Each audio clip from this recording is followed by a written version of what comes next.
Joe Petrocelli. This is my first QSC, period. I've been at Qualys for just a few months, so a VP of product, and that's me. Today we're going to be talking a little bit about the power of TruRisk, building business value, things of that sort. I know I've got the spot that's like 90 minutes or 2 hours after lunch, and people are starting to, I saw some head moving. Feel free to, I don't know, get up, cheer, do whatever it is that you want, but we'll try to keep it lively. All right, so the relationship between trust and security and business outcomes creates a virtuous cycle, right? Like enhanced security measures build trust among stakeholders, and when you look at the relationship between security and business outcomes and trust, when you have a really tight security program that is building business outcomes, ultimately those business outcomes are going to create trust, and ultimately that trust is going to then feed back into the security program at large, creating more funding and so on and so forth. So trust is the cornerstone of customer relationships. In digital economy, right, how many of us actually do business where we're staring at people face to face these days? It's pretty rare, right? Unless you're going to the mall, unless you're doing something else. Most things are done without that face-to-face communication. So that trust is really the cornerstone of making sure that understanding that our data is safe and that our privacy is being protected. And then there's brand reputation. Trust also influences an organization's brand.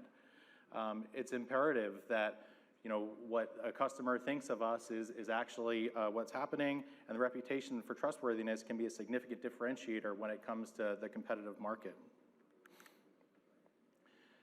When we look at security, security is really an enabler of trust, right? Effective cybersecurity measures protect an organization's assets, its data, its IP, and really tends to mitigate risk, right? Make sure that you're not getting those breaches that are happening in your environment that can lead to some sort of financial loss.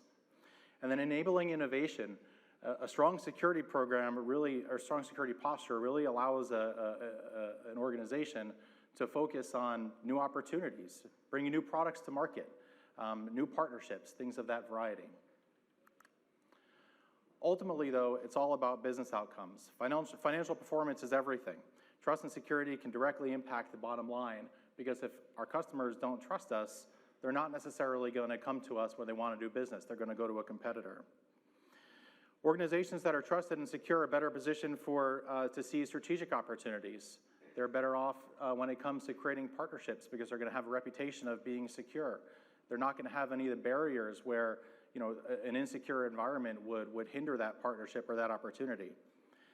And then finally here, adhering to regulatory requirements and industry standards really lends to ensure that organizations are going above and beyond the minimum to really create that competitive advantage when it comes to new business. So let's take a look a little bit at the landscape, right? Security is hard. One of the things that, in 2023, there were nearly 29,000 CVEs that were published.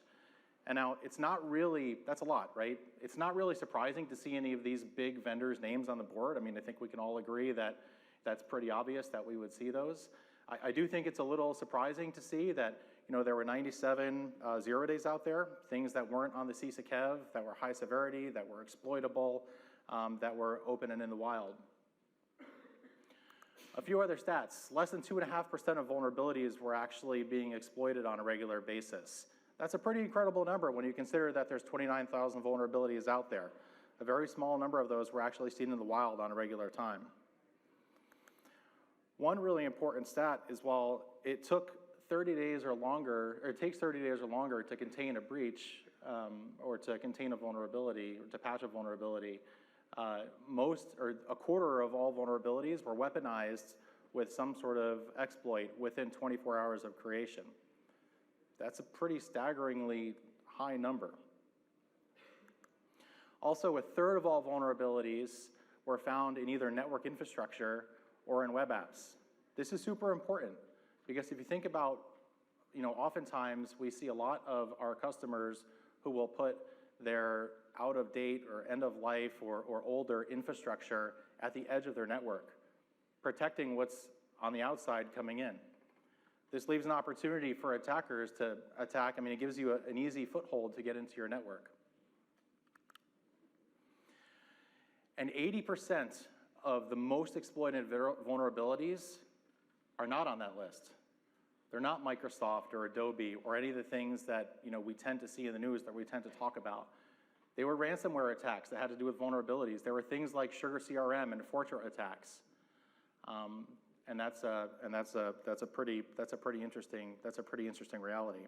I think the point is that sometimes numbers don't really tell the entire story.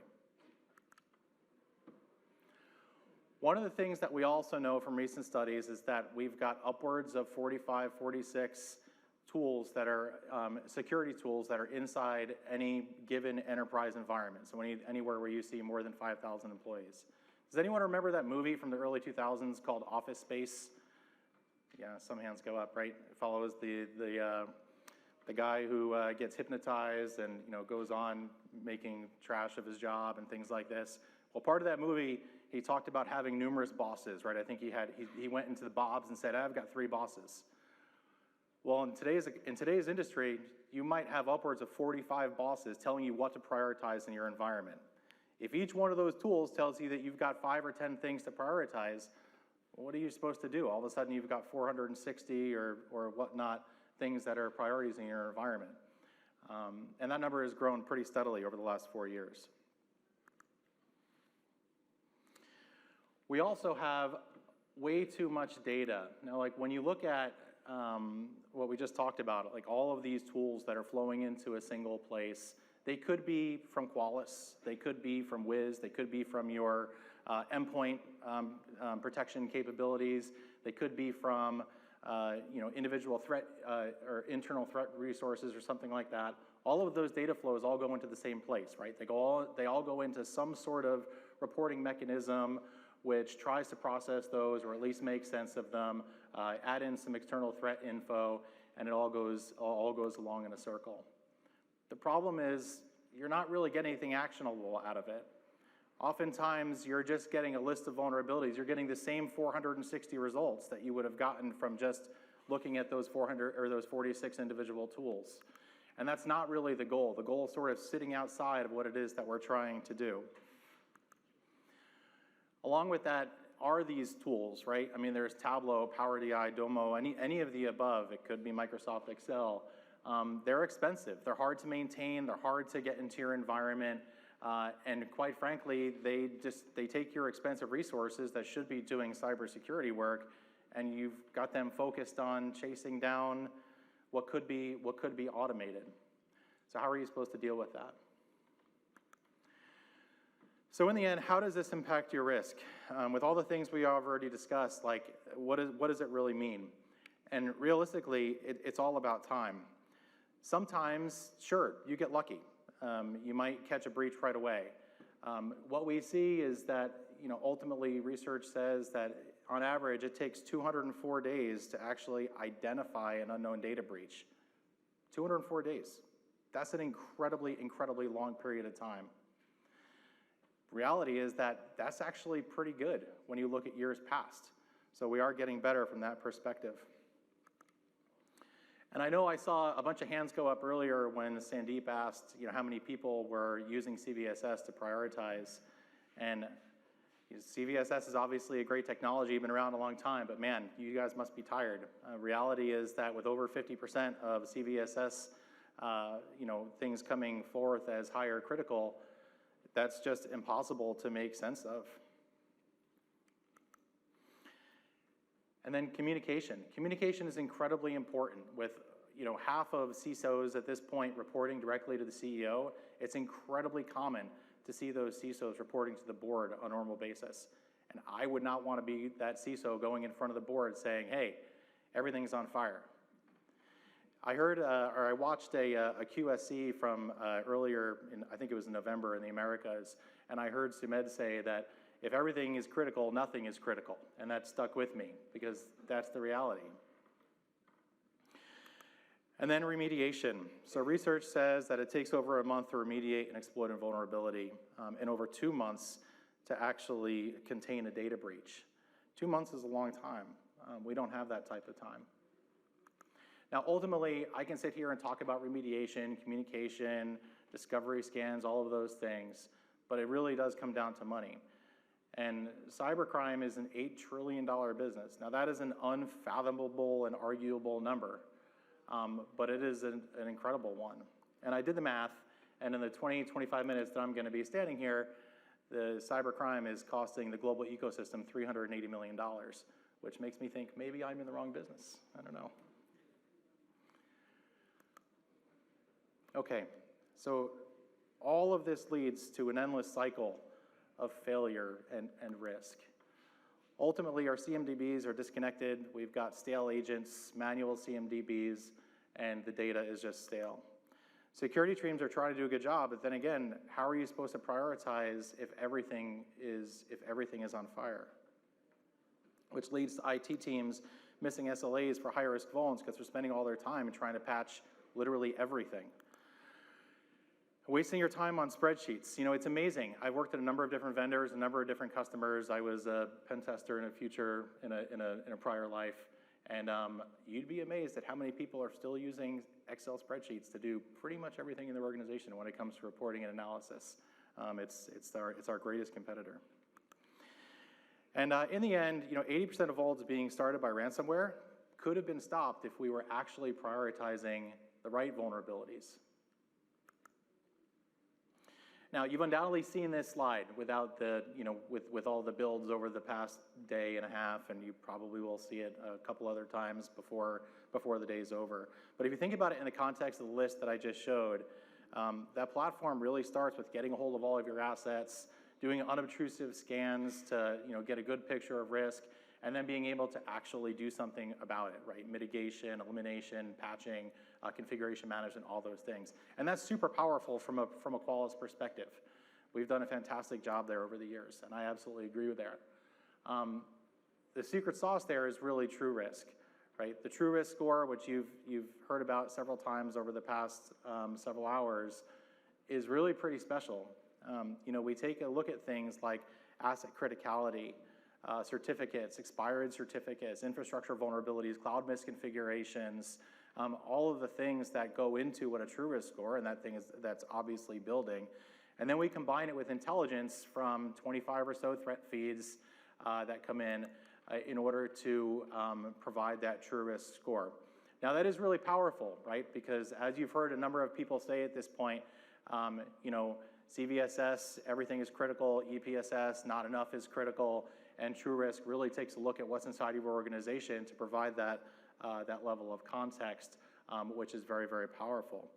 But is it really what our customers are asking for? You know, if you consider some of the problems that we already talked about, our customers are asking for an aggregate. How many people were in Shailesh's talk this morning where he talked about ETM, Enterprise TruRisk Management? Right? It's the ability to aggregate risk across Qualys and non-Qualys products. If you have 46 tools or 25 tools or 30 tools in your environment, whatever that number is, every single one of those tools is giving you a different way to communicate. There's all different sorts of terminology, whether it's CVEs, whether it's QIDs and QDSs, whether it's different scores that are coming from any of our competitive products or from Microsoft or something like that. And how are you supposed to communicate that to your board if everything is talking different? They also want to be able to transition away from some of those tools like Tableau and Domo and Excel spreadsheets and consolidate into something like the Qualys platform, where the TruRisk score actually is managed and is communicated. And that is where we start the discussion around Enterprise TruRisk Management, or ETM. ETM brings in all of your Qualys information, along with all the threat intelligence that we already talked about that goes into TruRisk, all the business context that comes from all of your CDRM type tools and whatnot, and then combines that with third-party products like Wiz or SentinelOne or anything. We put it into a single platform, we aggregate it, we prioritize it. Now all of your scoring is inclusive of your third-party tools. So all of those data points that come in as part of ETM from all of those third-party tools are now part of your TruRisk score. So no longer is it just Qualys saying, hey, your asset criticality is this, and you've got some infrastructure vulnerabilities, and McAfee is saying this, so here's your TruRisk score. But now we're also taking into consideration all of the other third-party tools in the environment and adding those into TruRisk. And then we can take that information and feed it over to our collaboration and mitigation tools like our patch management or configuration management, CAR, things like that, or put it out for passive or whatnot. And it's not just the tools that I showed. It's any data source. As you heard Shailesh say this morning, we've got a number of different possibilities or capabilities when it comes to importing and utilizing that third-party data. These are just a list of customers that thus far we're going to be launching with when we go live sometime in June.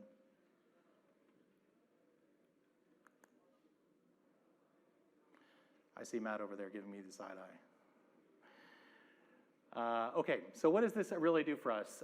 You've heard measure, communicate, eliminate over the past couple days, and that's what it allows us to do. It allows us to measure risk across all of our data sources, like we've already said. It allows us to,